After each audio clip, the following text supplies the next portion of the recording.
hair is very Caverna. Okay. So, welcome everyone. This is Mind Culture Podcast, and today we have a very, very special guest all the way from Brazil. But he's often in Vienna, he's often in Europe, he is often in Russia as well. He is a movement artist, movement practitioner, and I would call him a movement guru. Bruno Caverna, who specializes himself in his own movement world that he calls liquid body or play fight or animal movement. There are many names, but Bruno Caverna has built a vast and a vast world around his way of perceiving the movement and the dance. And I think it's really interesting what he's doing. He started with capoeira, then transitioned over many, many different movement arts, including Sistema, the Russian martial art, as well as other Western and Eastern movement techniques. And yeah, I guess we can call him a master. And let's have a conversation. He's right now in Brazil, so although he's very often in Vienna, we cannot see him in Vienna now, but we can, thanks to the wonderful technology that we have nowadays, we can still talk to him. So, welcome. Thank you. It's good to be here. So, Bruno, um, maybe right off the bat, like, how did it come that you're right now in Brazil? I know that you've been living in Russia for quite some time, as well as touring in Europe, but right now I find you in Brazil. How is it? Well, the matter of fact, my official residence is still in Brazil. I was in Philippines exploring free diving with my girlfriend when the pandemic hit very hard. Oh, And there was a strong lockdown with the curfew. And in spite of the feeling we experienced being very comfortable in a beautiful island and the perception change all of a sudden, we didn't feel comfortable any longer to be there. So we want to escape a little bit from the island. And then I had to go back to Brazil as the only place I could go. So I was not supposed to be here right now, but that was the fate.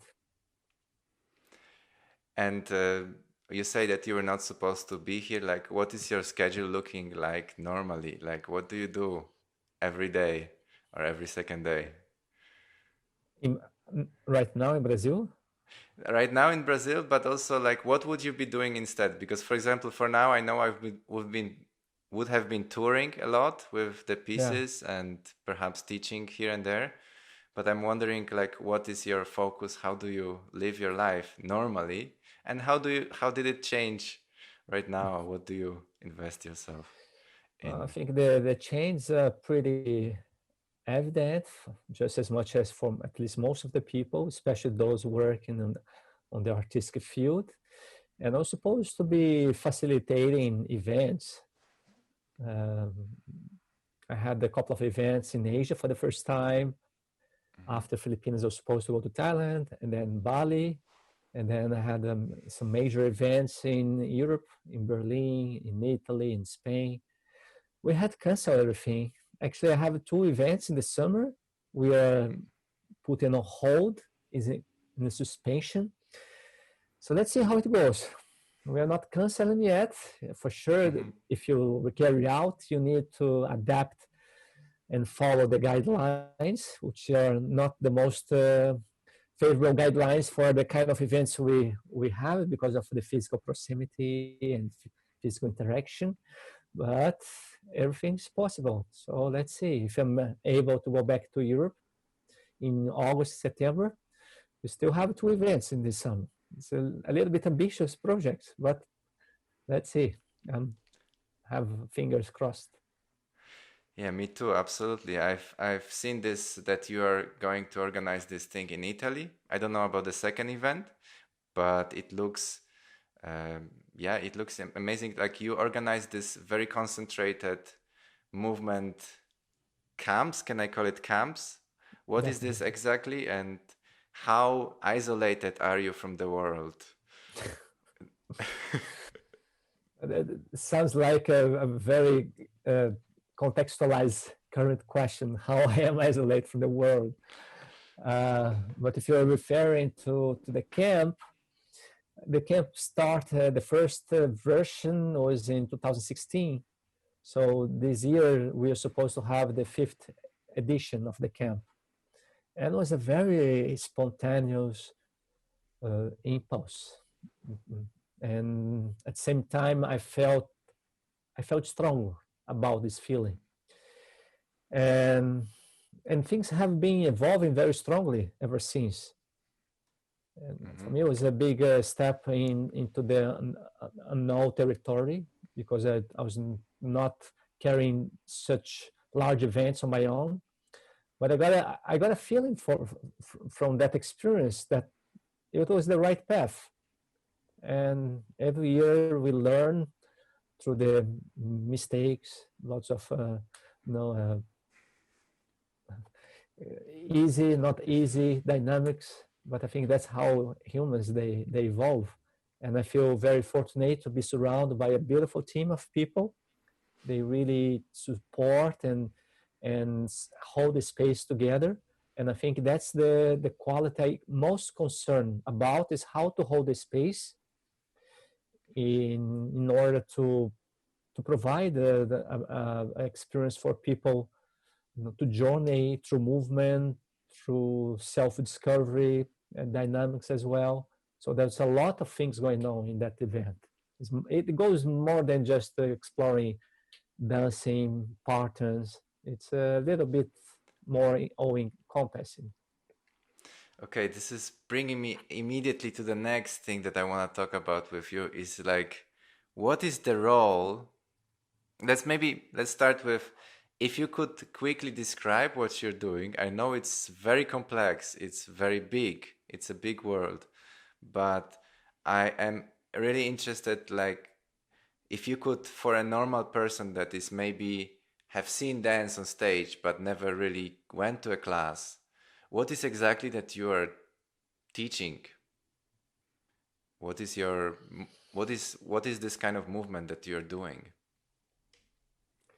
Yeah, this is a question I have for myself. And every time I question, I get a different answer. And I think the answer are it changes along the way as my Mm-hmm. perception towards what I'm doing also changes. Even though it seems like I'm on a constant track, but the understanding and perhaps the depth what is happening in that space also changes. Mm-hmm. Is in a constant process of evolution. It's not easy to answer that, and I feel the answer, it gets shaped according to who is asking the question. So it's never a fixed answer. I that's had the way I've been living out my life, um, Mm-hmm. pretty much formlessly, allowing the energies or the information that is present in the environment also to dictate what needs to be expressed. So it can be in terms of guiding a class, but it also can be answering a question. And sometimes Mm-hmm. it generates confusion in people, because people they expect a certain answer. And usually when I feel people they want to format a Mm-hmm. known idea, a knowledge, I tend to deconstruct that. I tend to not deliver exactly if it's a very intuitive relationship. No, so but now try to be a little bit more direct to your point, to give a little bit hints what what is happening in that space. And definitely it the vehicle that I use, it has elements and principles from martial arts, from dance, as you already spoken. I come from this capoeira background, so it's my first register in terms of body language, and how the other patterns that are allowing other practices to be included. But the mother language of my body, it comes from capoeira. Um, so yes, it has this facade that you are playing. We are exploring dance, movements, improvisation, creativity. However, during my whole life, I've been very curious about the nature of our life. No, I'm a kind of existential guy, so to speak. Something Mhm. that extrapolates the formal disciplines that you walk along our path. So I think it is this component of exploring the nature of reality or existence. It's something that it's being sort of expressed or conduct through the physical practices. And so it's a bit abstract to speak about that. It's not very tangible. So if people are really curious to understand that, I can do my very best to explain or share the website, some readings. But the best is to come over and to taste in the flesh what this is about. Otherwise, you may have an idea, but your idea may not be completely in alignment what is happening, because especially today, because today there is so much ideas that people quickly they make up when they see Instagrams.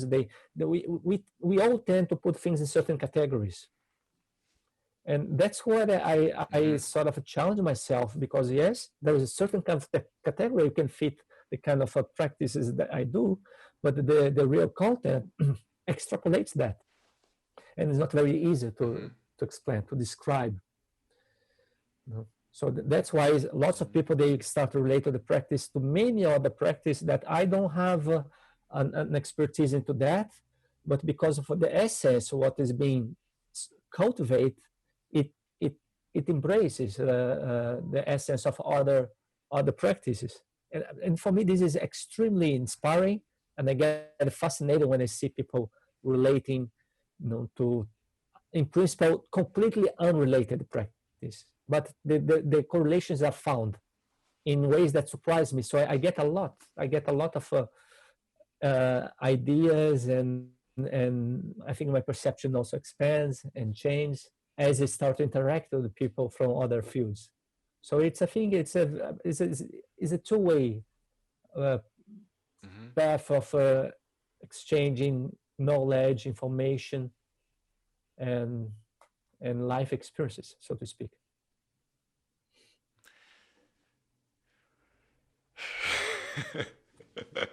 I think I understand briefly. I think this was maybe very far from brief explanation, but I do. From what I understand, there is the physical and then there is the metaphysical. So, what you are searching as a human being for, and what you are, and the tool is the physical. Do I Yeah. understand it right? Let's simplify Um, in this way. Yes, the tool is okay. physical, but perhaps the content is metaphysical. Although I never use it, I don't I And don't use so much this word metaphysical, but yes, it's we can relate to that. is quite it's a quite charged word to use. So I'm wondering how to put it in the words. What is so basically you are searching for something all the time and you're exploring as it goes. I think hence the name, the formless or the liquid, everything that is constantly changing. I like you probably know the interview with Bruce Lee when he's talking about being like water. That's the classic uh, embodiment of that. And I'm wondering, like, I imagine connecting back to your body and connecting to the movement is something that can yeah, that can help you to discover all this metaphysical. I mean, I wonder if you would agree. And if you would agree, then I wonder, like, if you could tell me a little bit about your path, because I understand, and as I know you, I understand that you're constantly searching for something. That is not like one thing that you know and master, like the capoeira. But from capoeira, you depart and you seek into other movement forms that exist in order to find this a certain thing. And I'm wondering, if you could tell me a little bit about this journey of seeking through the movement for, yeah, what it is. What is it? I don't know. It's metaphysical, or I don't know if my interpretation is even correct. Yes, I will, I'm not sure if I would consider myself like a seeker, even though it may be the case, but at least I'm not constantly seeking for an ultimate understanding. I feel more kind of engaged in the process of living, and the living involves dealing with the mystery, things that you can't understand. And I think this relationship to this unknown, it it it feeds this curiosity to to get to know more aspects that maybe are a little bit polluted or a little bit clouded with the concepts, with the ideas. So for me, maybe the what you refer to being this process of searching is not searching something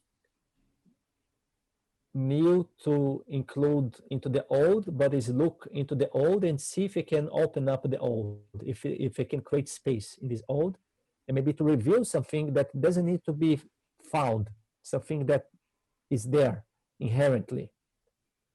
If in my mind, if I'm seeking something, I'm looking for something that's outside of me, and then again, it can create a sense of expectation. Oh, if I found that, then I have a recipe for whatever, for happiness, for peace of mind. And so I don't have so much of these objectives in my mind. No, but I'm very curious to investigate who is this formless person behind all these names and these forms. And this is done through the movement and through the body, because I honor the fact that we, although the element of consciousness is formless, but the fact that to experience life through the body, which is the form. So there is a sense of an interplay between form and formlessness. And the body gives our perceptual apparatus, our sensory organs. That's the way we experience life. But again, it's also a way of being conditioned certain ways. And so that I have more questions than answers. Right, but I think this is the best approach, to have the most questions. Like, I think with every answer there comes like 1,000 of more questions. Like, that's the nature of research in a way. And I think it's really nice that you can get on board a lot of people to join this research, because this is what I feel that you are doing, is that you that you get people to join you for this search for something. And I think or maybe it's not a search, maybe it's like something that you say, it's just a practice of living, that is the formless practice.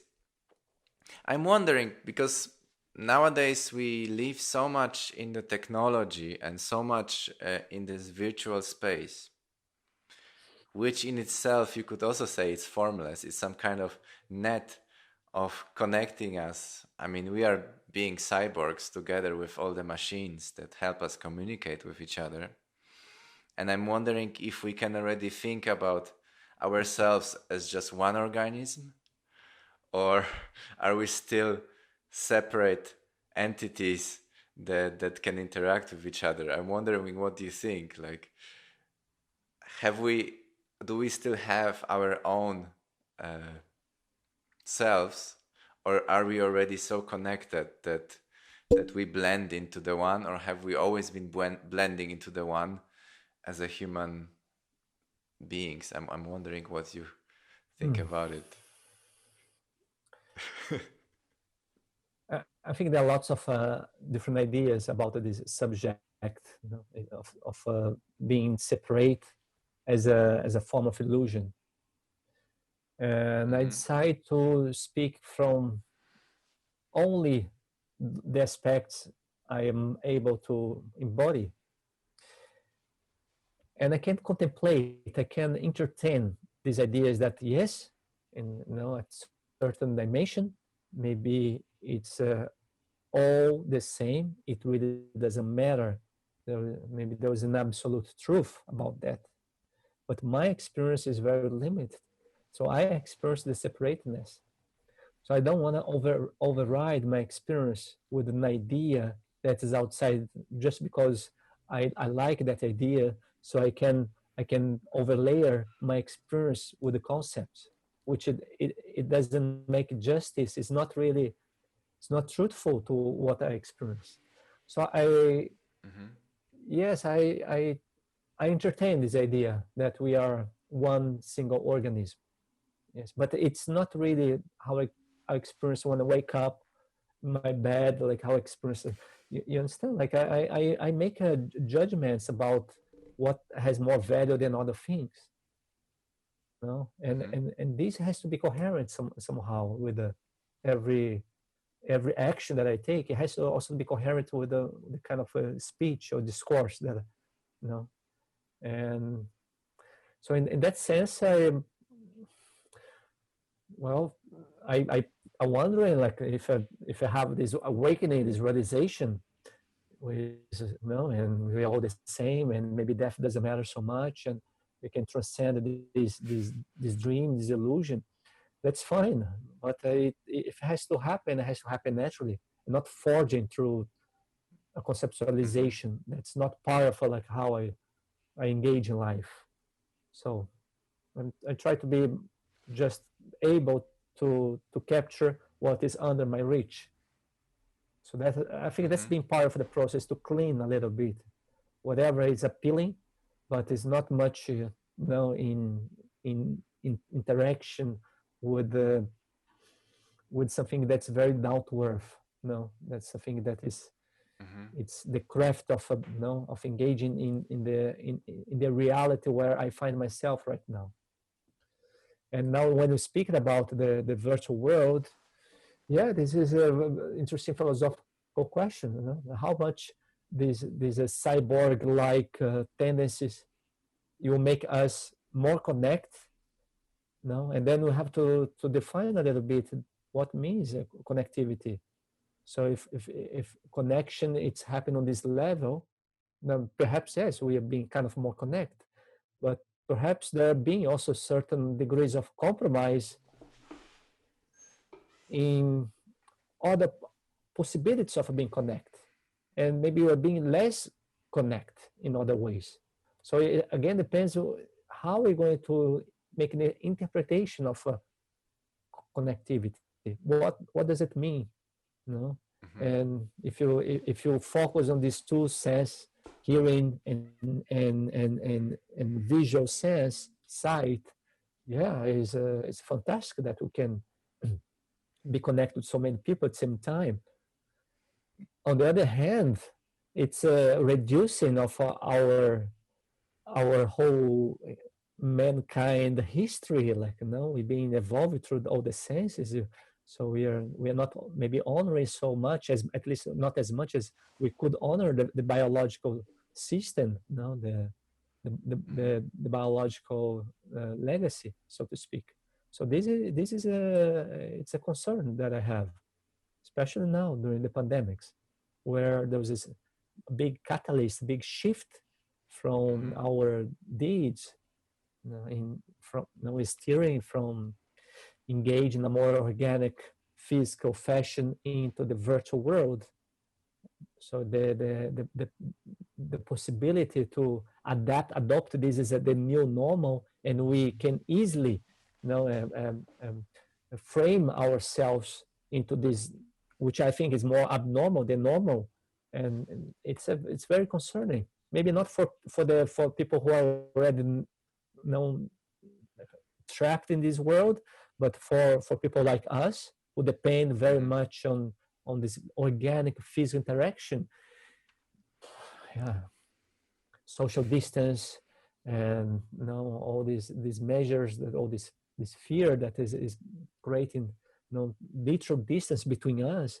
Is this a connection? We are getting more connected or less connected? No, it depends. Maybe in some ways we're getting more connected. In other ways, maybe you're getting less connected. It all depends on the context, how you perceive the dynamics. So you're saying that we are getting more disconnected, and I'm just wondering because I mean, on one hand we are getting more connected, on the other hand we have to distance each other through social distancing, and yeah, it's I'm wondering what is the role of a physical practice, because for me, let's say as someone who, because you say that you depend on it, and I think I would say that I also depend on it, because without training for a few days I will get crazy. I mean, without being with myself first and without being with other people second, I would over a longer period of time I'm just getting a little bit crazy. Although for me, the being with myself, like being able to grasp my physical identity, is something that I don't know, that fuels my existence in a way. And I'm just wondering, because nowadays people live in so much distance to their own bodies, and I think to their own selves, and I'm wondering what is the role of us as some kind of movement practitioners or movement, what can we even say, teachers, facilitators, some people who really specifically focus on connecting people to themselves. And I'm wondering why is this important, or is it important? Is this something that we need to cultivate still? And what do you think about all of that? I think the first consideration, it has to do with this role I've been playing as a facilitator. It's a dangerous role in the sense that people can get entrapped in I don't know, some egoic motivations, and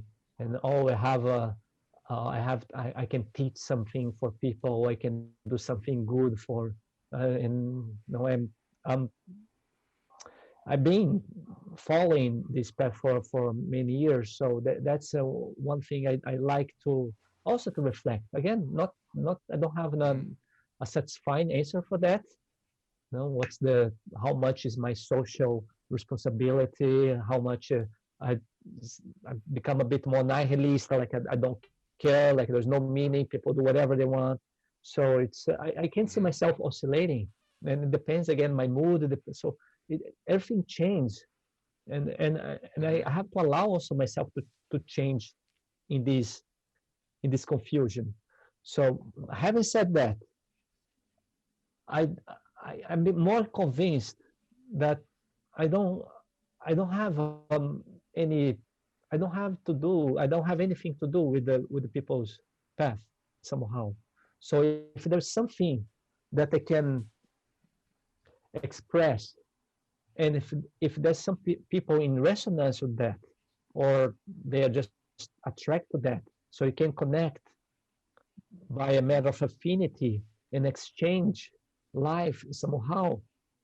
This is fantastic, but it's not up to me to step out in the world and say, "Hey guys, look, I have something valuable for you because now we are losing some degrees of connectivity, so I can help you like to find So in that sense, I'm become a bit more careful how to approach the role that I've been playing, if you understand.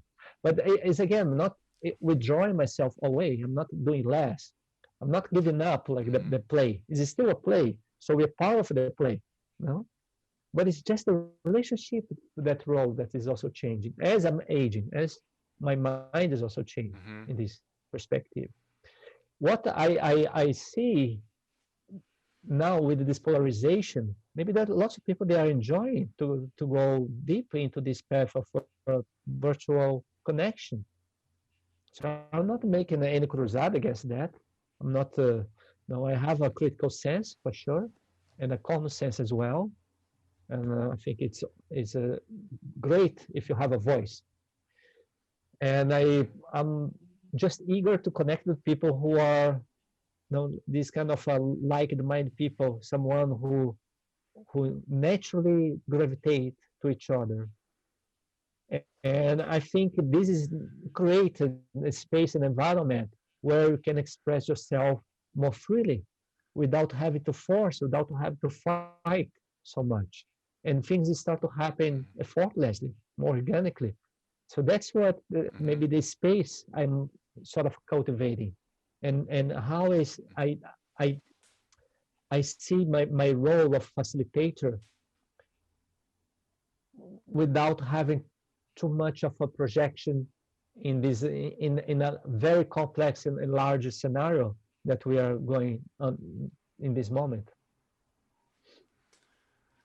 Let's just So say you. one thing. If people Mm-hmm. are if people are going to compromise the connection of the body, in a way I can have my opinion. I can say, yeah, it's a pity. Yeah, maybe this is not no, but it's the problem. No, in a way, it's like I care, but I also don't Mm-hmm. care. Understand? Like it's not no.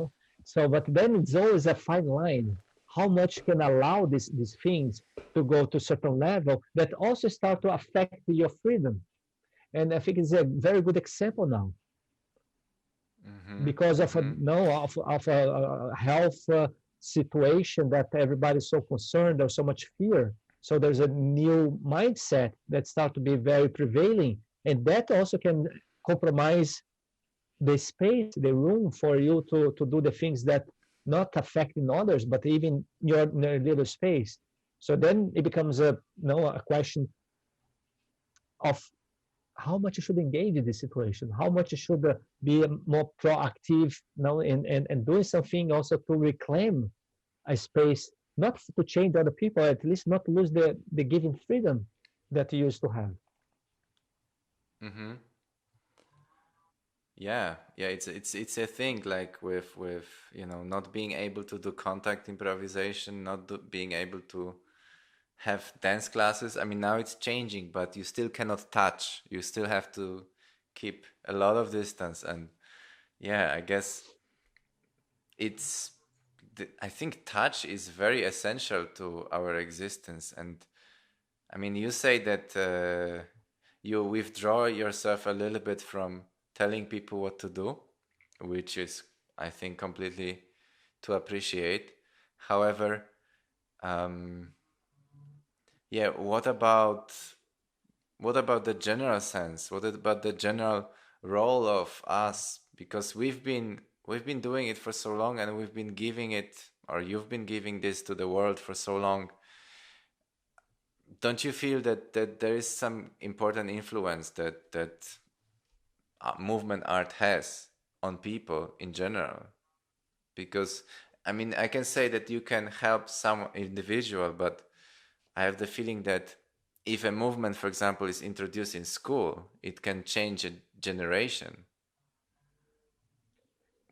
Look, if there's something in my practice or in on the things I love to engage that can support people, Mm-hmm. and for sure I'm very committed and I'm able to exchange information. I'm not holding back anything. But what I tend to be very careful nowadays is that I don't like to think that I have the importance of helping anyone. Mm-hmm. Mm-hmm.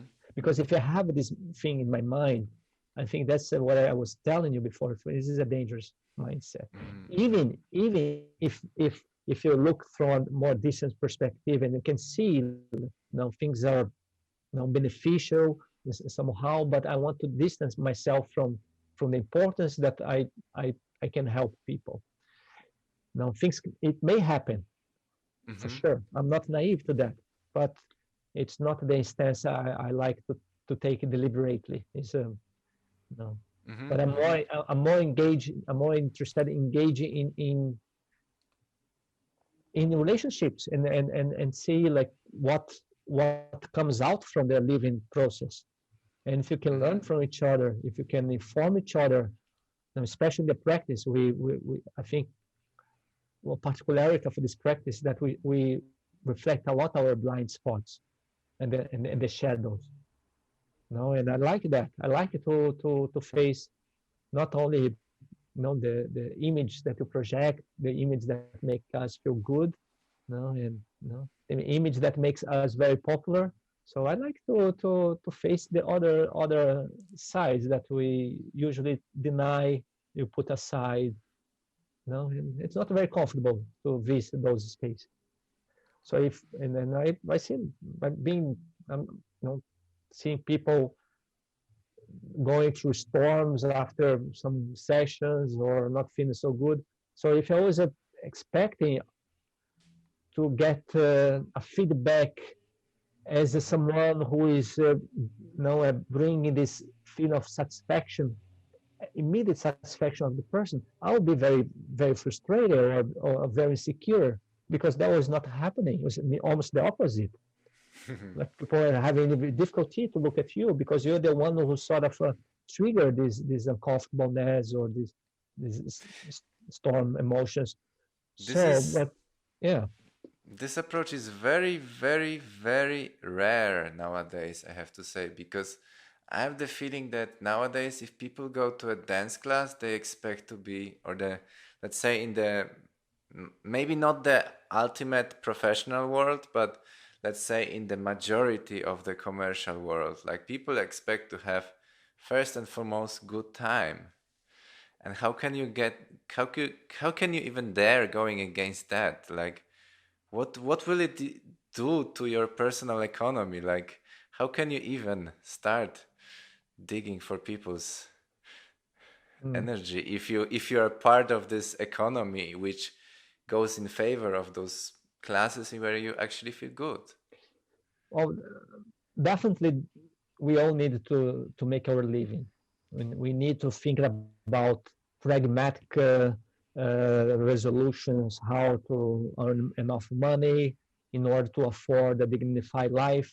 And I do share such concerns, you know. Mm-hmm. And I'm also aware that at the larger picture, maybe this approach is not the most popular one. But then it becomes a question: how much authenticity can you afford? How much Yeah. you're going to compromise what you know what moves you deep inside because you need to make your living. So then let's adapt or let's compromise in order to be part of a certain wave. So I think not only as a facilitator, but especially as an artist, as a as a Mm-hmm. as a dancer or as a performer, and it's very hard work to make a living. It's very hard to find a project that is very fulfilling. And I know lots of people, they end up joining projects which are not very fulfilling, maybe it's certain degrees, in certain ways, certain aspects. But then if you want just to do the projects that will be fully aligned with your soul, people would starve, right? So, and then Yes, then there's the definitely. question that lots of people, they end up losing the sense of this soulful connection because you get trapped in this commercial, this business way. And then you have to stop for a while and look behind and see that if that original motivation that made you become a kind of an artist is still alive, if that fire is still burning. Because you may just okay, now I do this project, which is a step. So this step leads to another step, and suddenly you shape your whole path as an artist. That is just a stray, leading you away from Mm-hmm. from what you sort of intending or you're so motivated to face, because it is not for money, right? If it's not for money, it must pay off in a different ways. So Yeah, it's like I have the feeling that, I mean, being an artist in a way pays already so little, whatever you do, that if you don't do it like from the heart, then what's the point? Like, why going on this hard path? Because you can as well do the things that you love while doing something else. But if you already like choose to take those steps to lead to another steps that lead to another steps, then you in process, if you lose yourself, like I have this experience all the time, like I always have to revert myself, like, but actually I hate this part of my job. Why am I doing it? Why am I spending so much energy on this part of the job that I really don't like? And how can I make it so that I can like minimize this part that I hate so much, for example, and focus on the things that I really love? Because I've been building, for example, in my life, the blocks that lead to blocks that lead to blocks that lead to blocks, because I am aware of the path. But sometimes the path is, yeah, it takes the authenticity away. Yeah, authenticity. And yeah, I think it's really important what you say in this, because it's really easy to forget, especially if you're like under this pressure of okay, how do I make it to the next day or month? And I'm actually quite amazed with, because when I got to know you, yes, you're already very successful. You are teaching an impulse dance, and yes, you've been having your experience at professional companies that you've been teaching them. And I think I would be able to call you very, very successful. But then you did something else, like you decided to engage in this Russian martial art. You decided to do everything slightly differently, to go in this more personalized path. And nowadays you are in a completely different place than you were when I got to know you. So I have the feeling that this just proves that staying true to what you actually really believe in is sometimes the good way. yeah, I, I agree with you. Now, to link this comment that you just made with the previous subject about how much we should compromise our path. Uh, and when I look backwards in let's say my professional trajectory, I I think I never compromised. I never did Mm-hmm. something and that was like only half satisfied. No, I think I was maybe a bit spoiled or stillborn or a mix of qualities, or maybe sometimes even a bit arrogant, which is okay. I just want to do what I love to do, and then so I live like that. So I believe so much into that. Mm-hmm. So I never had to do anything that I just could not imagine myself doing something. It was no, it's not a possibility, and Mm-hmm. and Mm-hmm. and it, and it worked, and it's still working. Now I have a big concern because of this pandemic, and I don't want to do this online course. Now everybody's doing online courses like I know, and I am just so sure that I know what I do is this kind of talks. I it's not authentic. Everybody's doing, but this I can relate. But the kind Mm-hmm. of a practice, to format in a online courses, it doesn't speak to my soul. So for now, I cannot do. Maybe tomorrow or next month, I can get some light. So in somehow, I feel always very strong. And I think when you are live life like that, there is a sense of a trust. It's not all kind of a trust that you have. Oh yes, I trust. Like it's just no. It's just part of how you get engaged with these Mm-hmm. impulses, and things start to happen somehow in ways that you get surprised. So it's been not always easy journey at all, And because of this particularity in the way I share or facilitate the process, it was not very well received in the more mainstream. So I was more popular maybe 10, 15 years ago, in the contemporary dance Mm-hmm. in Europe. And I see lots of doors closing to me, closing. Now recently it was also in post dance, and it's being in that way it's been tough.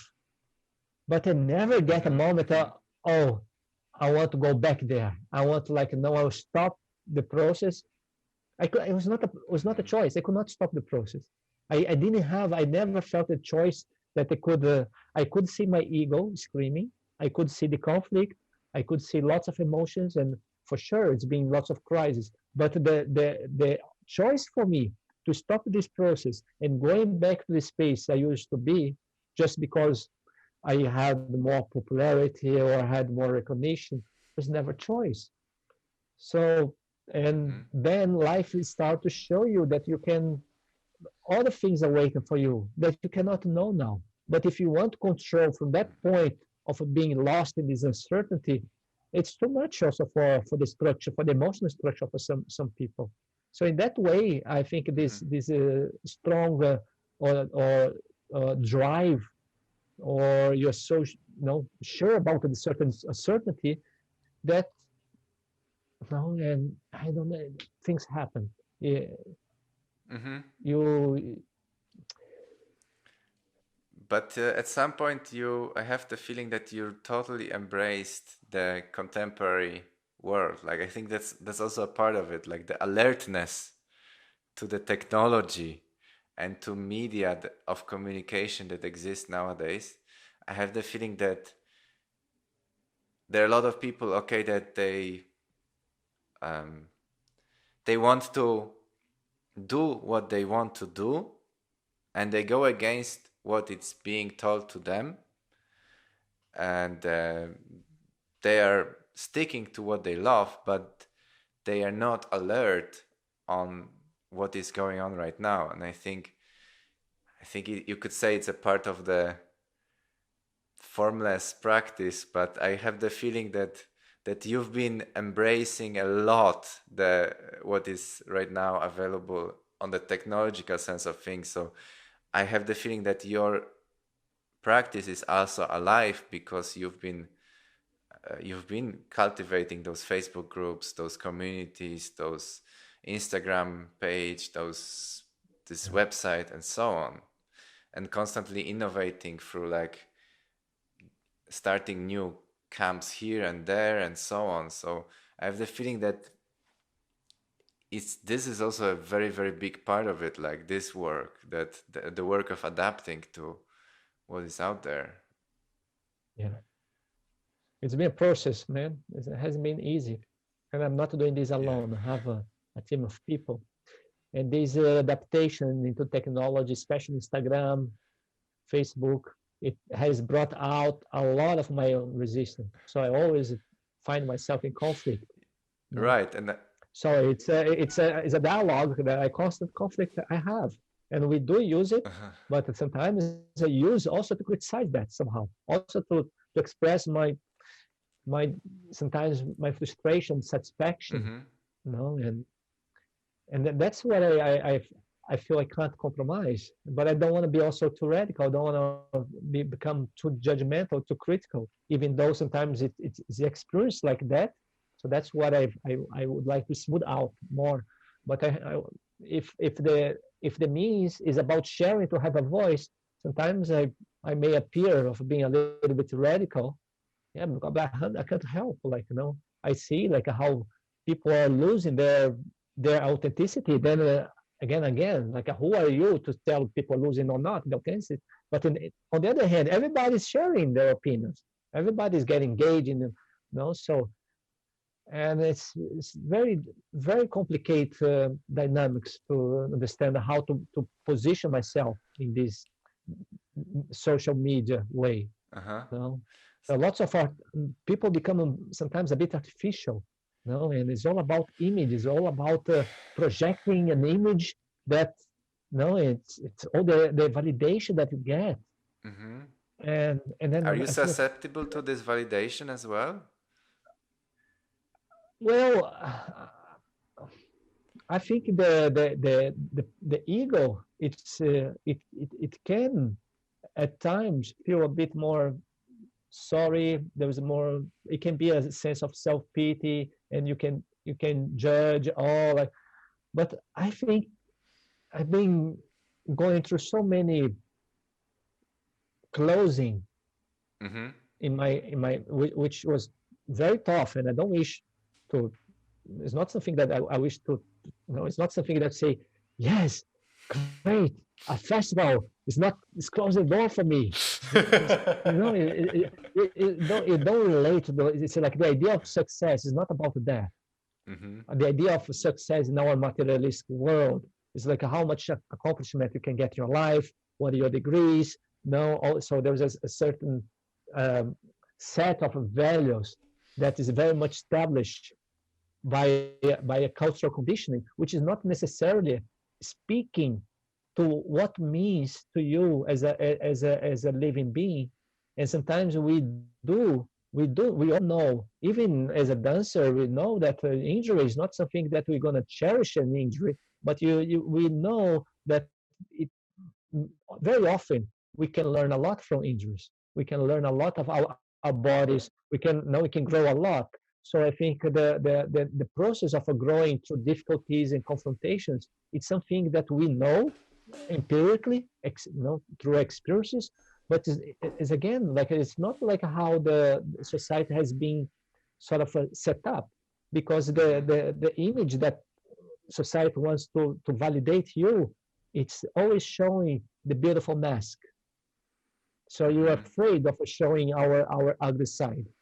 No, and that's where I have difficulty, because if that is the it becomes the predominant means, so there's a deep hole, there's a deep dark side that is going to be sort of pushed down into space that is going to create lots of dysfunctionalities. And then yes, you can have one speech that you may appear very successful, but is that really coherent to the how you experience your daily life? I don't know. I don't want to judge, because again, individuals are very complex. But as a general tendency, I see a big Mm-hmm. pitfalls in this kind of how say tennis, where the world is pulling people in to believe in these fallacies. I this I'm very clear about. I use it, but I have to be all the time questioning and getting distance. Let's say the same process that I was in my career as a teacher, that I feel lots of exclusions. In Mm-hmm. Facebook, I also experienced that. I have 5,000 people on Facebook, but it's like having no people at all, because if I put something on my wall, I have no reaction. Seriously, with I 5,000 have I people. have I have no reaction. So Whoa. at a certain point, I was frustrated because I was comparing myself to other people, and like, come on, and so then I would even try to manipulate a little bit, like, and then at a certain moment, I thought, you know what? I could not care less about that. So I have a complete detachment Mm-hmm. from my personal relationship Mm-hmm. to Mm-hmm. Facebook or Instagram. But then we use in a professional way, which is not Mm-hmm. even only me, is the team. So there is a very clear purpose, it's a business. So then I can honor the two. But as a personal thing, I feel like life was want to give me a lesson, which is like you have no recognition. Doesn't matter how many people, and so I was almost invited or forced like to let go of that. Otherwise, you just create more pain. I would just be like in the space of a comparison and frustration. That is, so I had to move on. I have to put my mind in a different space. It's a space that is Mm-hmm. connected again to the source of what moves me, and not the no the this illusion that the the formulas, the recipes of success, if it's how many people like your post, how many like I find is, yes, it's not black white. There's a great aspect of this technology, but it also it messes up like the understanding of who you are in this life. It put lots of ideas that not necessarily for your best interest, and you not even Mm-hmm. understand what you become, especially the new generations who have no no clue how life can be exercised and be performed without this technology. They don't have any other frame of reference. We do. So, and even if you do, we are seduced by this technology. For those who are coming now, Mm-hmm. it's either that or I don't know. You commit suicide, you get in depression, you take pills in order to cope with your insecurities. Like no, it's very cruel. I feel, and I'm concerned about that. I would Mm-hmm. like also to share this information, but then when I see there's a huge wave pulling people this direction, who am I to criticize that? Who am I to? No, I do it. I certainly do, but I do it without Mm-hmm. detach myself from. It's the paradox. I do, but I don't have expectations that I have the role of changing this because it's a wave that is much larger than us. So I'm part of that as well. Mm-hmm. So I have to be to have the freedom to express myself at the same time, to be a bit humble. That is, if something has to happen, it's like this pandemic. So let's navigate this wave together. But then I think the ultimate ability is how we're going to navigate this wave. What you want to express, with whom, what is the qualities you want to cultivate in life. So this is the questions I always bring in the practice. Is like a little Mm-hmm. shaking, a little no one. So shift a little bit, like look from this angle and see if you're missing something. If no, otherwise you just get like caught in this frenetic routine. This no, and you never have a stop moment to put everything suspension and way slow down. And I think in that Mm-hmm. sense, there's a great opportunity for many people who are slowing down now. But you see again, lots of people they're finding this benefit to meet themselves in this pandemic. Other people they're freaking out. They go immediately in distraction into into the virtual world, Yes. Alcohol. alcohol or even online courses. I want to read like replace my life in no in set up the new way of making a business. But I know in a way it's also is a great opportunity to stop everything that you could not stop before and being a bit lost in this void and experience the feeling of falling very badly and embrace the fall and see it like how you can learn how to fly instead of resisting the fall through all these means of distraction. So Mm-hmm. I don't know if it makes Mm-hmm. sense if we got Yeah, I a can little totally bit abstract, connect. but that's it has to do with the core of the practice. It's Yeah, I can completely connect to that. Is yeah, this thing with resisting the fall and with yeah, with being open to actually the new opportunities that are there. I mean, I don't want to criticize someone who is setting up online classes. I think this is a very nice idea in general as a like side business. Then maybe it will evolve into some extra resource later on. But if it's just this frantic uh, need to replace something that is not happening with something new, then maybe then there is a problem. Like if we can say that if this is really coming from your like need, like from your interest, genuine interest in this, then I think it's okay. As I think a lot of actions, to take actions, I mean, I've been through this pandemic, I've been having so many inspirations to do so many things, and I have the feeling that this is great. I've spent a lot of time just chilling and reflecting, but from this reflecting there came like double the ideas that I normally have. So I just feel like I need to also accept that and let it happen, as opposed to just, do nothing. But I also don't feel that this is really, and like, I don't feel that this is like, how to call it? It's not a compensation in a way. It's something extra, something that I always wanted to do. Now, finally, I have time to do it because I'm like taken away from this regular way of things. So suddenly I'm not constricted by the obligations, and especially the obligation to how the life is, because this is the biggest obligation. I feel like that this is the way the life is right now. This is the way things work. But suddenly you realize that there are many other ways in which life can work, even within your own profession. So I really like that shift of paradigm that is happening right now. Yes, I miss, touring. I miss presenting in festivals. I miss maybe even doing the networking meetings. But at the same time, I have, thanks to this situation, I feel that I discovered a lot of other aspects of life and generally this profession that I've been totally neglecting and basically not being open enough to see, even because once you're like caught up with these things, then they just like they're not existing, but they're somewhere inside. And I think this journey inside is very valuable.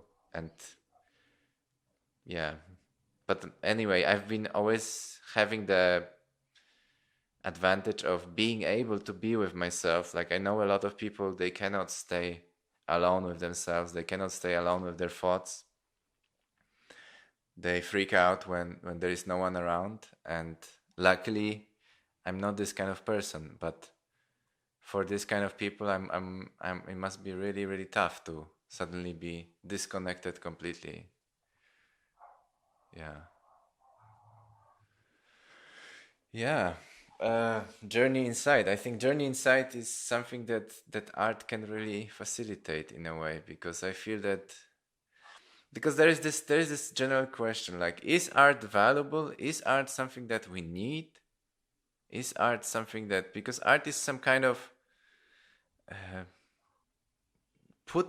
like connecting things that don't make any sense. Like, art just is the chaos that we let into our lives in a way, as opposed to the science and generally the way things work, management and so on. Art is this piece of chaos, in my opinion, that we allow in our lives.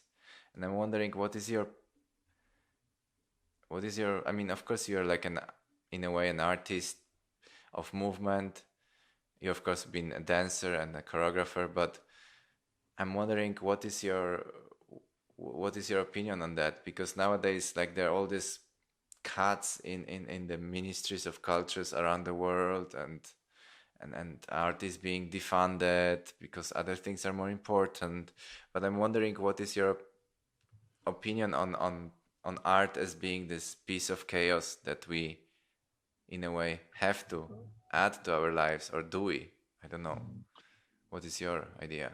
Maybe it's a little bit silly to put into categories, but just to facilitate the argument here, I would say that I see two different ways of conceiving art.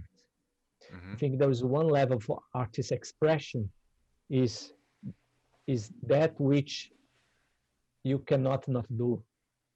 It's inevitable.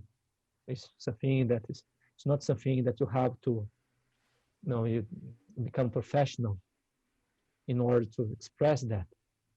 It's just inherent to your relationship to life.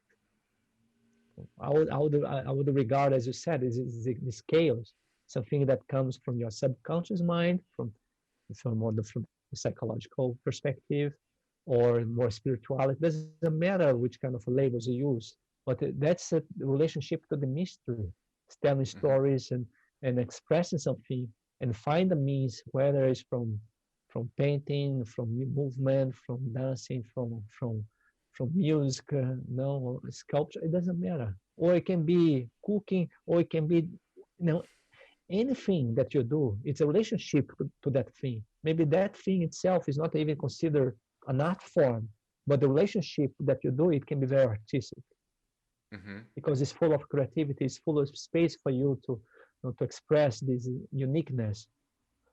But then when you start to look the art as an industry, the label being an artist, then it becomes a little bit more complex to analyze what is the function of that art.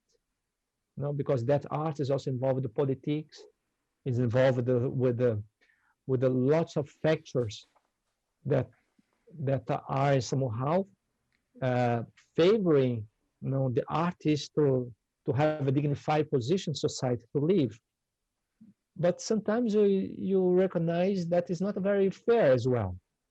Mm-hmm. Is it maybe it's favoring certain populations, other populations not. So there are lots of decisions, lots of schemes that are um, ingrained in the so-called the formal artistic environment that I sometimes I feel that I feel a gap. I don't feel there was a clear connection between what really means to be a genuine artist and what is Mm-hmm. to be like a professional artist. And I can see professional artists, but so commercial that I can't find like in a more analytical or critical sense. Mm-hmm. I cannot find at least artist qualities that would strike me and would move my soul. And I could find artist qualities maybe in homeless people who are Mm-hmm. completely excluded from society. But they can be amazing because they are so in integrity. But they may cannot no, they're not maybe even aware of the artist. So then the moment we self-label artist, and then it's my question, maybe you're already losing this genuine quality of being an artist. You become too self-conscious of that. But it becomes again the business becomes a way of of making my living. No, I have Mm-hmm. to like now I have to present myself. I have to find funds or grants, whatever. So which is okay. But how much of these endeavors start to compromise what really means to be an almost a self-conscious artist?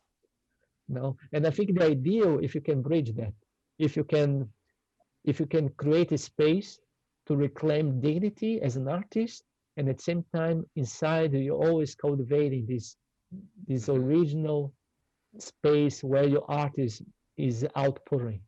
And I think if you manage to create this bridge internally, and then I think you are good. There's a good balance in in in in doing both.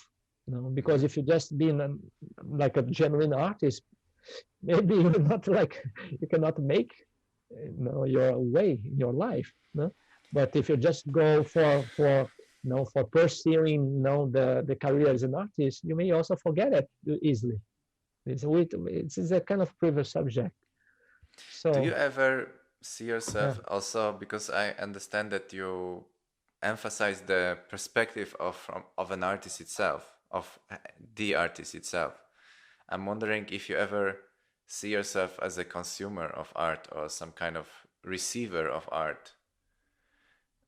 Do you also, because I'm wondering about this perspective as well, because you can say everyone is an artist, but also everyone is potentially, seeing art and potentially, no? perceiving and potentially, yeah, Potentially, but yeah, potentially, yeah, if they yeah. let themselves to be. But I'm wondering about the, yeah, like your way as a perceiver of art, because this is also what I'm interested in. Like, do we need art? Is art necessary for our society, for all of us to survive? I think art has a very important function in the society in a way.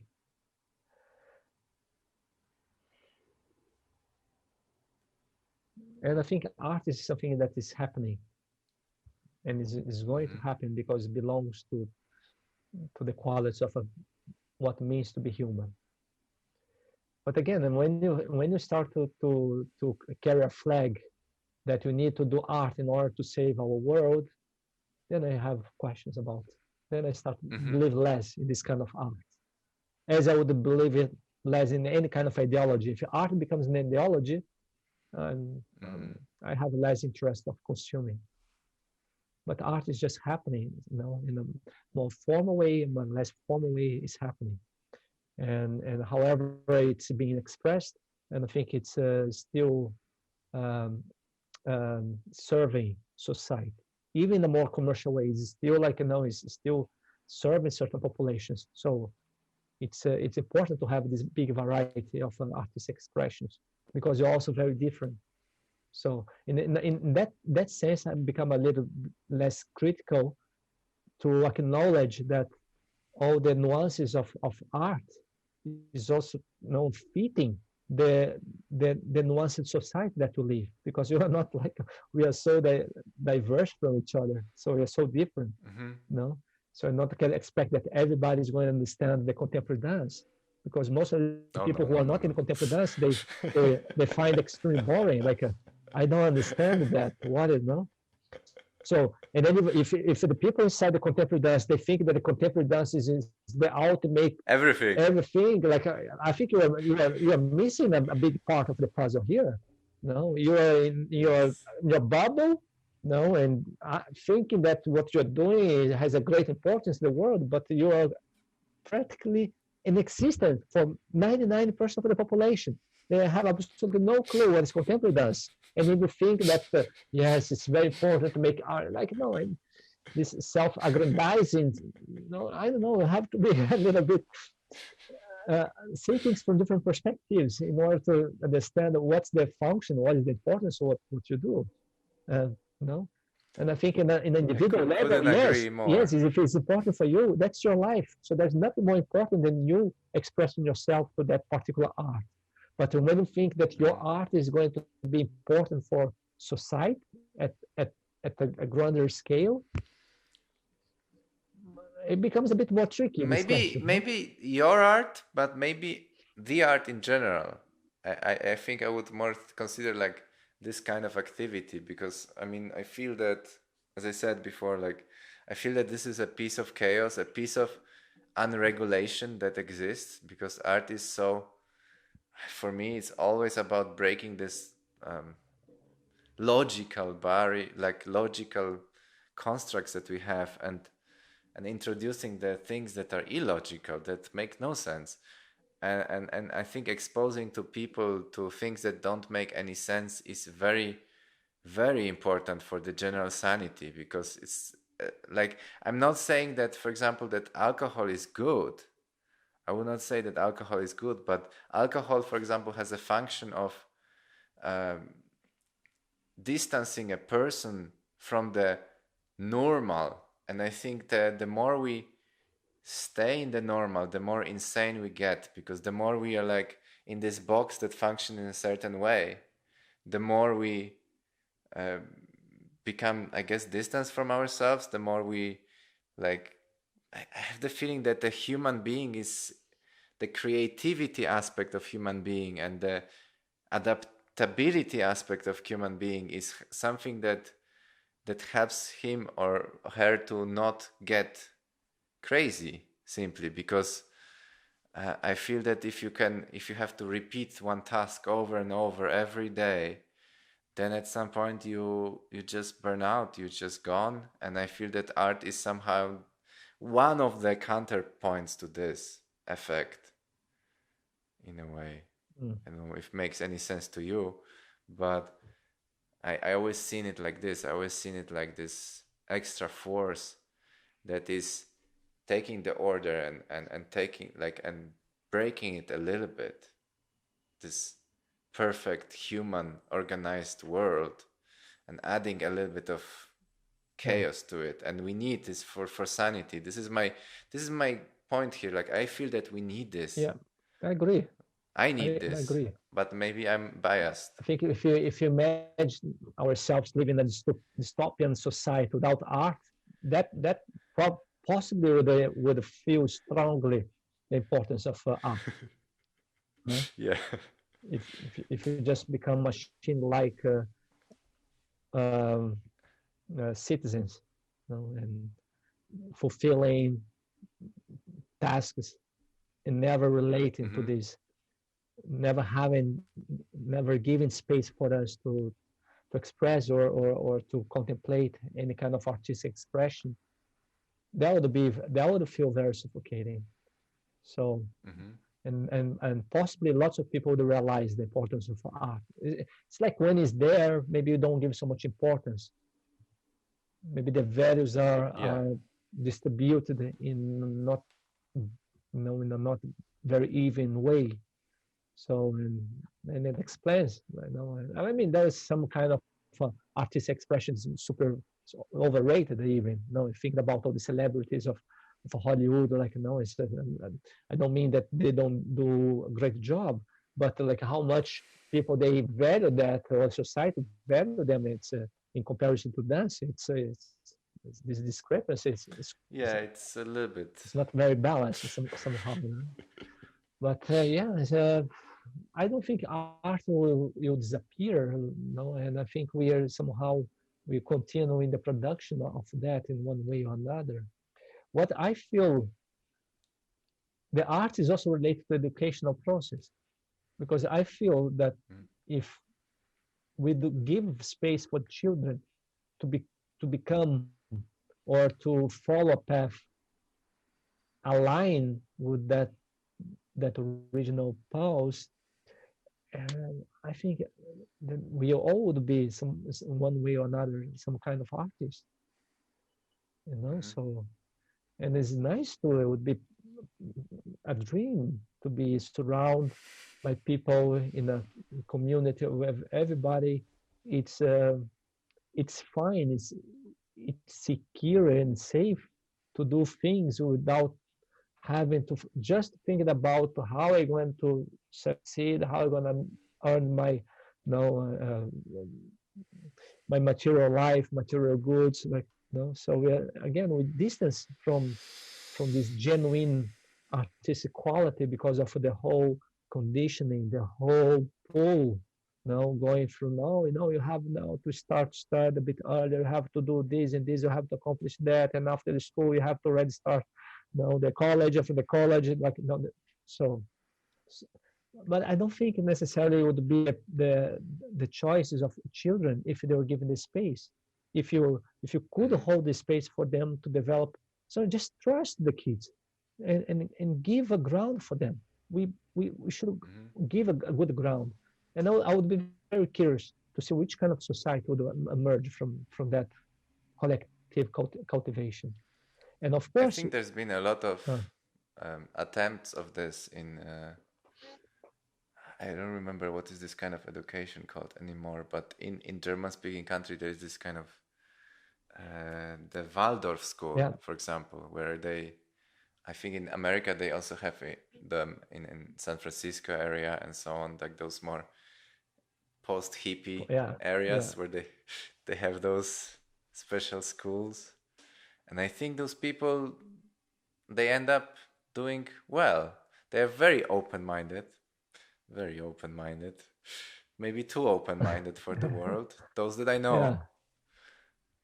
Yeah, yeah, it's but that's because the world is like it is. again, we don't you cannot think if the school system is a let's say more evolved and is a guarantee that the human being will not becomes functional, because we are so complex. We're composed of so many variables in life that you cannot say that if you change one aspect, that's going to be a certainty of anything. Like I don't think, but you can see in terms of propensity for sure. If you have like a more healthy environment, the tendency for you to develop a more healthier character is it makes sense somehow. But back to the point of art, and yeah, um, I, I feel concerned that our Hmm. particular art form, which involves physical contact, it can be regarded as a criminal act for a while. No, and as is already perceived in this way. So this shift of a perception that suddenly is something so biological, is such a strong need for us to develop our health organism through touch. Now you see touching, it's a violation of rules, and how much this can compromise the perception of people to the point of not having freedom even for ourselves. Even if you are conscious about that, it's affecting, it's traumatizing people. Mm-hmm. It's really affecting the relationship to that touch. So I don't know. I hope this pandemic will go away. I think the most positive scenarios for this virus just melt away, and we go back to but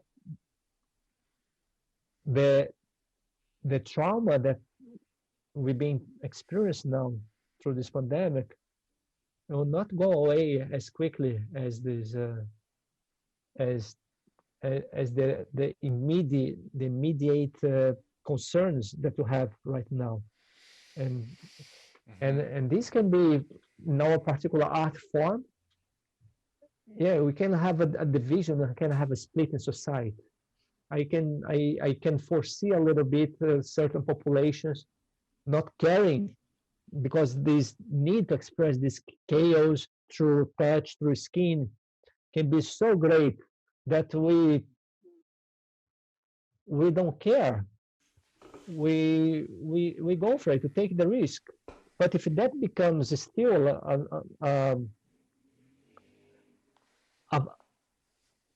a space of like an underground space of discrimination, space of of prejudice. All these guys, they're hugging each other, what they're doing. And then there are lots of hostility of people who are just shaking hands. Mm-hmm. No? Mm-hmm. Mm-hmm. And then we may have a split in the society. Like, some people who are not able to consume that at all. Some people who are going to have a rejection. Mm-hmm. And other people who make even stronger that. We start to appreciate it more, start to just not do as used to be. It can be even stronger, the artistic expression, and let's see what's going to happen on the stage. Polarization again, you say. Always polarization. Everything leads to polarization nowadays, doesn't it? There is a tendency, strong tendency to that, unfortunately. Yes, maybe you have to learn something from that. Yeah. And it's not only polarization, it's this very superficial level, degree of polarization. Right. Because not going deep, never. No, you put one opinion, which not necessarily fitting your opinion, and you're immediately placed in the opposite side of the spectrum. Right. So you're not allowed almost to have an opinion that is not this, is not that. It's something that is more about raising questions.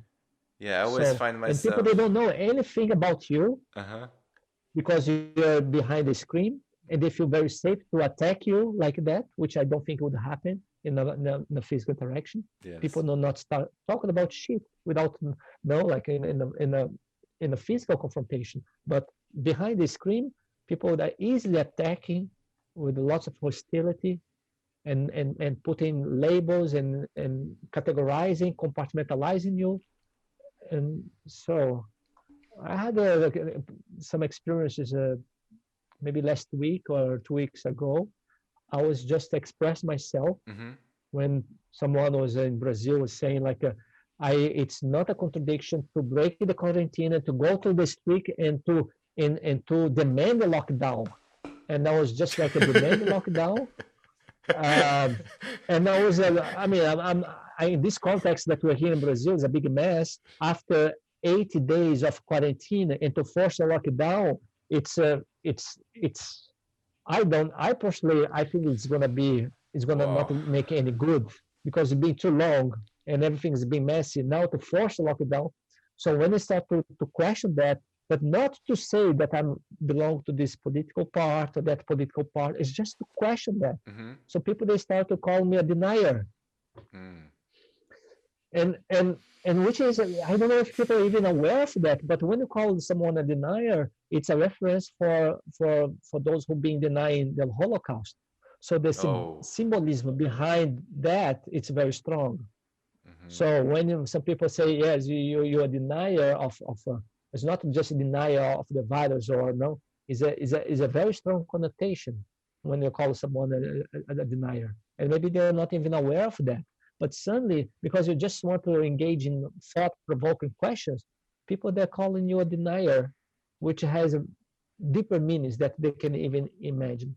So this kind of phenomena, it's is, let's say, the dark side. There are lots of beautiful sides as well. It's not Mm-hmm. everybody engaged in this kind of a superficial polarization. But yes, it's a is an ever-present phenomenon, and I think you have to deal with that. You know? Yeah, I feel this completely. Like I recently started doing the YouTube channel, and sometimes I post some videos, and sometimes in these videos I have some opinions, and of course there is a huge commentary that is involved in, once you post any opinion, I feel uh, that is a little bit out of the norm.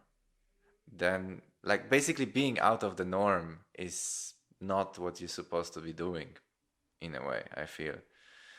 And like, the strength of the words that are being thrown around is sometimes just ununderstandable for me. Like, I don't know, like, I don't even agree with myself. Like, I can have one opinion today and I can have completely different opinion tomorrow, and those are completely, I stand behind both of them. It's just, I find it hard to sometimes agree with myself, because I can see this point of view and I can see that point of view, like, and I feel that this is possible. It's not like you that's like what you say with ideology. I also have a huge problem with ideologies, any kind of ideologies. Like, whatever is a given set of rules of how you have to think, like, I always question this, because there's so much of this, and this is so important for so many people. And yeah, if you have any kind of free thinking, then you're already against, like, out of like out of definition, actually you're against ideologies. Once you're against ideologies, you're against people. Once you're against people, then they feel offended. Once they feel offended, they attack. So I feel this is what's happening a lot, especially in the internet, because Yeah. it's, but not only internet, like with all this right wing, I mean, I don't want to say right or left, but with all this, like, very very strongly ideological governments that we have right now, I can only talk about Europe. It also comes to, like, discourse between people as well. Like, I feel that this is very strong force, like the polarizing of everything. Like, Yeah. why is it like this? Is it because, maybe because we are not heard? Maybe because no one ever listens anymore once you have to say something that is just in between, and then it's not valuable because it's not strong enough among so many voices. I feel this is, Yeah. And what to do, no? yeah, I don't know. I think, What to like, to do? practice non-speaking is already a very good thing. Like, so movement, anything So, movement related, where you don't speak, where you don't use the words to communicate with the others, then I think you start to see yeah. the universe in between. Yeah. I I resonate with that. Yeah. It's a it's a great way to connect using different portals to access, the other, not through the rational intellectual faculties, but through the feelings. And then maybe on the ideological level there is no agreement, but if you connect without words, you can find lots of things in common, much more than you would expect. Mm-hmm. But if someone is start to speak about the ideas and you don't have same ideas, never even allow you to come close to that person in the first place, because you already consider the person as a threat, as an enemy, someone who doesn't belong to you. So this is that's what I find, that's why I can relate back to the practice. I mean, I still speak a lot, like, in the practice, but it's more pointing to this creation of identities that are preventing us from connecting from deeper space, from this formless source. Now, which it doesn't mean that you have to be in agreement with everything, because that will not be, I don't think this will be natural as well. So being forging, the plurality to have a singular type of expression. This is, so it's like how we can honor the plurality, but at the same time, not use the differences as an excuse to segregate, to judge, to discriminate, to claim superiority. And I think all these conflicts, it naturally dissolves in that interaction, which discards the representation of what you are. And that's when you are so much conditioned in these ideas, political ideas. People that even don't understand. Maybe you are subscribing to ideas that has nothing to do with what you are. So you have chosen to attach yourselves and to identify yourselves to those attributes. But that's what you do in the class. We question that. Who is you behind the mask?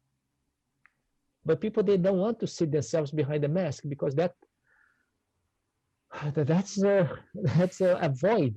Yeah, that's the little suffering that you have to let yourself.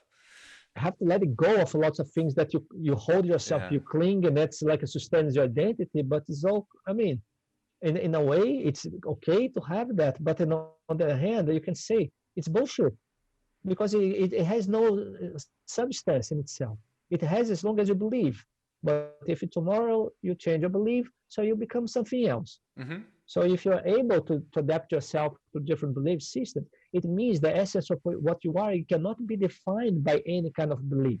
Again, don't want to be nihilist to the point to say like beliefs are not important, but when the beliefs become like the ultimate truth, to the point of generating these degrees of conflict, which people, they don't even realize that is just a fabrication of the human mind. So then I think you're missing the best of the party, the best of the play. So instead of making a play of cherishing the goodness of life, you are making a play of a hellish world. And it's still a play. It's still it's still this attempt to speak whatever language from the ineffable. But we are lost here. We are no one is in a better position than anybody else to explain what the hell we are doing here on this planet. So, but to have the certainty that yes, now because this is the identity, ideology that sustains me in life, but this is just a false sense of security. It's not really holding you in, and we all biased in this way. We can't. It's like we're trapped in that. We're addicted to that. So I like the practice to question that, not to put another ideology, because that would be the mistake. That's why I have to keep deconstructing myself as I go, but just to put these questions to put the situation, your sense of self-identity in perspective, and not again to remove the mask, but just create a distance in the relationship to this mask. You can use the mask, but maybe realize that you're not the mask, and the mask has a function, and you can, maybe something that gives you. So I'm not here to criticize the mask, but I like to point that you're not that kind of covered, all the layers that you're covering yourself up, and these you are not. We don't know what we are, but we can definitely point out what you are not, and people have a hard time to acknowledge that. Yeah, absolutely. Absolutely. I think this is really, I think it's really important to be flexible in a way, and I think the general practice of practice of being a dance artist is very, very helpful for realizing all these existential questions. I feel that the practice of not having security for a long time, like, because if you go to the usual path, you have the security. If you go more the like underground, especially underground art path, then for sure like security is not what what is the what happens the most in your life. And I think that there you are dealing with all those questions. I've been dealing with all these questions all the time, and yeah, like what who am I? What am I doing on this world? All these things. I think these are just general questions that we need to have, but also we need this structure that helps us to go from day to day. I feel that there are two processes that have to happen parallel, um, in order for us. One is for us to survive on more on the the current level, and the other one is a little bit more spiritual in a way. But Yeah. I don't wanna, like, the word spiritual is very like there are very many associations to the word spiritual, and I'm probably very reluctant to use this. But I wonder how is the spirituality for you, and I wonder, like, if there is something that you follow, is there is something um, that you connect, some philosophy that you connect to that is maybe different than yours, because I understand that you have this very strong um, personal look into things, but I'm wondering if there is something external that you also um, are particularly interested, and then immediately I would like to maybe connect to your life at the moment. Like, what do you do in this journey towards insight in Brazil, in your apartment, and how is the life in general right now for you? How is this journey for you? I think it is challenging. It's been challenging somehow, and I feel relatively fine here. In a pretty privileged condition. There's a beautiful environment, nature. There's some, some jungle, and so it's nearly perfect. But I'm away from my girlfriend, from my work. That of course sometimes is triggering um, anxieties or securities. So just like every human being, we are operating in different dimensions. So sometimes you are more connected to material world. Sometimes you can transcend that and be more okay just to be in the moment and be in this solitude. I kind of find to be alone. I don't have I'm more that like a lonely type. But I miss my girlfriend. That creates an extra challenge. Now about the spirituality, I don't have a formal uh, group or I try to connect with the people who somehow shed like brings more light to these thoughts. Mm-hmm. It helped me to understand, like even with the words, like how to put more words, how to explain, like to make more clear. So and then I can find a variety of people from different traditions or different ways, but not necessarily by the frame Mm-hmm. where they come from.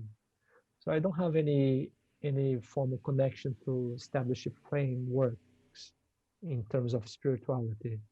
And I personally don't use so much this word of spirituality. And I think spirituality is as you said, is loaded with a potential of connotations which can it's like a word of God, even more loaded. So I just I think spirituality is connected to how to engage in a very pragmatic way. Mm-hmm. It's, no, not in a transcendental way. Oh, if I do meditation or mindfulness, then I'm doing spiritual practice, I become more spiritual. I can't I can't relate to that. It's at least not. It's not for me. Mm-hmm. I can't associate that there's certain practice that are more spiritual than others. I, I, I, I don't see. I can't imagine It's it it's like really something being it's really interesting. inherent more spiritual than others. Instead, everything in life is part of our learning process, evolving process. Uh-huh. And again, I think people can find the spiritual practice in the most mundane, in the most ordinary thing, and other people can engage in a so-called spiritual practice with the and cultivate lots of bad side of a human, like exploitation of others, manipulation, control. So, and I think again, we delude ourselves on these concepts, on these all these labels that is outside to us. And for me, it's always about not denying that the power of the form of the conceptualization, but to use it in balance in relationship to what it is inherent to us. Mm-hmm. And this is being my point all the time.